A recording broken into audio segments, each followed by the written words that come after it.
We were not being represented and not being admired for our beauty. If we felt like that as Black women, why would we want to do that to other women? Amen.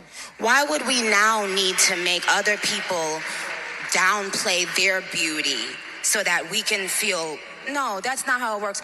I don't need someone with blonde hair and blue eyes to downplay their beauty because I know my beauty. Do you understand? It doesn't bother me that a woman feels and says that she's beautiful. Amen. Why shouldn't she feel that?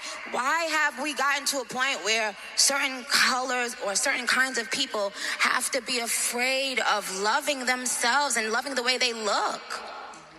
Like, isn't that wild? I know she's not trying to do like a women should come together thing, is she? Because if that's what she's doing, why does she talk down on or denigrate Cardi B, Meg Thee Stallion, all the other rappers? Why does she talk down upon those women to make herself feel better? Secondly, Black women, we don't denigrate white women. We don't talk down on white women, period, for their beauty or anything else, period. Now, we will let white women know when they are culturally appropriating our culture. We will let you know. And we will celebrate Black women and Black beauty loudly. Because we celebrate Black women and Black beauty loudly does not mean that we are talking down or denigrating white women and their beauty. And if that's how any of you perceive that, that is your issue, not the issue of Black women. Black women choosing to loudly celebrate their beauty, our noses, our thick, full lips, our kinky hair, our curvy figures. Black women choosing to celebrate that and not be pushed aside because of America's white supremacist beauty standard, that does not mean that they are talking down about white women and their beauty. How many bumps did Nicki hit before she hit that stage? There's more. Be boys. Amen. Be boys. It's okay. Be boys. It's nothing wrong with being a boy. Amen. How about that? Amen. How powerful is that? How profound is that? Amen. Boys will be boys, and there's nothing wrong with that.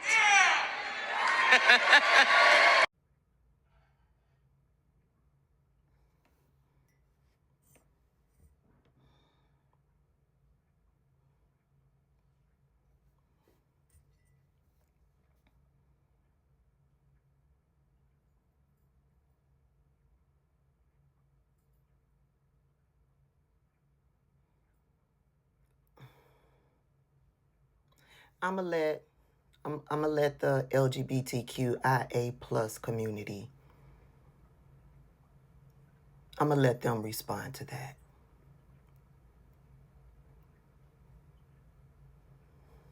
I'm gonna let them respond to that. But that's y'all's queen. That's y'all's queen. Meanwhile, this is what Charlie Kirk had to say. This is his opinion of Nicki Minaj. Nicki Minaj, Cardi B. Okay, Nicki Minaj is causing dads to leave the home. Hold on a second. I don't think that's a good role model for 18-year-old Black girls. I don't think that songs that are talking about like glorifying wet female genitalia is exactly, I don't know which one wrote that song. Which one was it? I think it was Ben Shapiro. Yeah, that's right. Yeah. But but by the way, the role models of the 1940s and 50s for Black America were completely different. So it is a representation issue. Hold on a second. No, not representation. It's who do you get your art from? It's what values are they putting forward? For example, more times than not, black politicians will lament the condition of America. It's systemically racist.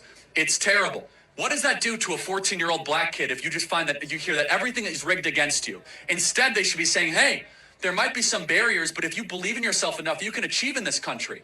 It creates a form of social conditioning of low expectations. And this is the problem. This is the problem when racists and white supremacists like to speak on our culture, on our community, and how black families raise their children, and they know nothing about it. My mama and my daddy, yes, my mama and daddy were married when I came into this world. I knew who my daddy was. I wasn't the product of a one-night stand. I knew who my daddy was. He raised us. He wasn't a good daddy, but he was in the home. He raised us. He was at the house 5 o'clock every night. Sorry about that. Sorry about that. I got to get myself together because, yeah. When white supremacists and racists think they know about how black people raise their children, they go around looking stupid like Charlie Kirk. Black parents do not raise their children with a mind of oppression. Black parents educate their children on the realities of how it is to succeed in these United States. Black children, black parents, we are taught, we are educated that this country is a racist country because of systemic racism that stems from our history in this country. And that is a fact. And they also tell us you can be whatever it is that you want to be in this country if you put in the work. You put in the work, you can succeed in this country. They prepare us, they push us, they elevate us because we have to be 10 times better in this country to succeed. And that is a fact. That's what we are taught in this country. This is why 92% of black women, this is why black women in this country hold the most degrees in this country. This is why our demographic is the most educated in this country, because we are taught you have to get an education in this country in order to succeed. We are not taught to shy away from your oppression. We are taught how to succeed in spite of it. But this is who y'all's queen is choosing to be in community with. And I stand 10 toes down on what I said yesterday. It's either for a pardon for her rapist husband, her rapist pedophilic husband, or she's trying to get citizenship, or it's for both. And then y'all reminded me, oh yeah, she could be doing it to try to get a pardon for her brother because she glorifies rapists and pedophiles. Yeah. So, is it for the husband? Is it for the brother? Is it for citizenship? Or is it for all three?